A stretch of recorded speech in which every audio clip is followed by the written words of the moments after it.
Hey people, it's Niles talking. Now, I first heard about this story when I was watching a video about Nigeria, and one of the commentators was from Ghana and he was discussing this guy. So he seemed interesting and I thought I'd cover him.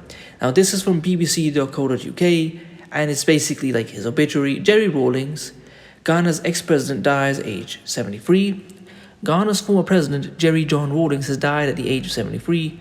He led two coups, first in 1979, before twice being elected president in multi-party polls.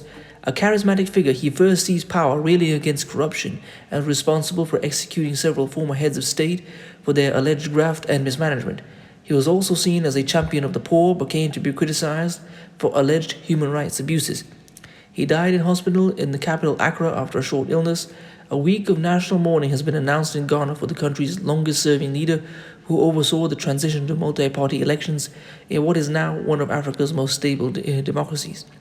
John Mahama, presidential candidate of the National Democratic Congress (NDC), founded by Rawlings, has announced that he is suspending campaigning for next month's elections. Who was Jerry Rawlings?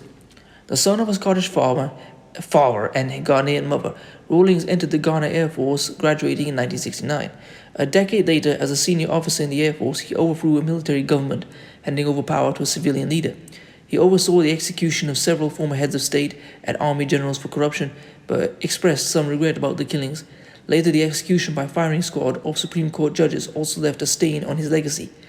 "I am still aware that we in Ghana do not like bloodshed," he said at the time. "I personally do not like it. I mean, I'd rather, let's say, confiscate a man's wealth and bring him down to the level to which he's brought us, just to give him a taste of what life has been, what he's done to us." Oh, there's a picture of him meeting Michael Jackson. Oh. In 1981, he led a second coup and was the head of a military junta until introducing multi-party elections in 1992, when he was first elected president. He stepped down in 2001 after serving 2 terms, but continued to wield a strong influence in the country.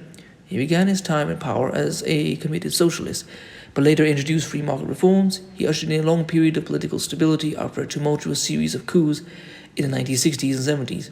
In later years, Rawlings campaigned for African nations to have their international debts written off. African leaders paid their tributes. Ghana's president Nana Akufo-Addo, who is from a rival political party, announced 7 days of national mourning. "A great tree has fallen and Ghana is poor of what is lost," he said in a statement. African Union Commission Chairman Musa Faki Mohammed said, "Africa has lost a stalwart of Pan-Africanism and a charismatic continental statesman." While Liberian President George Weah said, "Ghana, Liberia, and Africa will miss a great leader. Liberia remembers his immense contribution to the attainment and sustainment of peace during our dark days of our own history," he added in a tweet.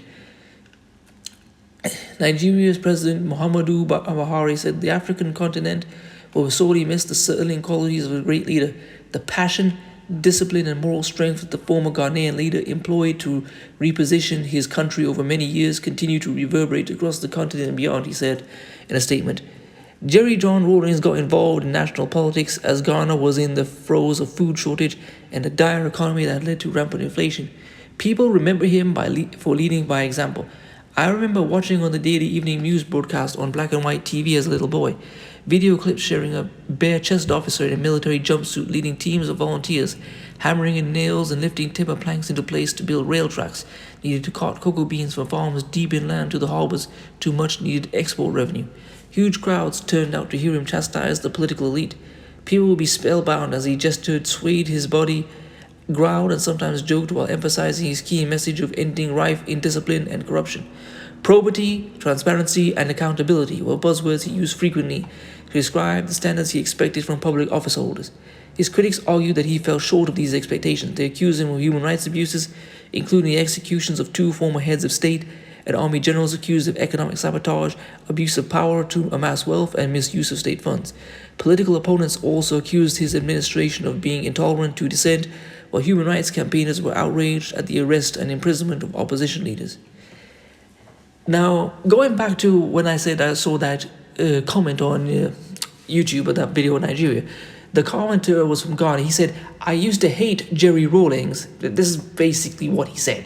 "I used to hate Jerry Rawlings because he executed former leaders, but seeing what happened in Nigeria with all these old leaders coming back to power and dragging the country down, I see that he was right ultimately." And so, stuff like that, and reading about it, is what makes this person seem such a complex figure, because in many ways he comes across as a brutal, ruthless dictator who executes people and anyone who got in his way.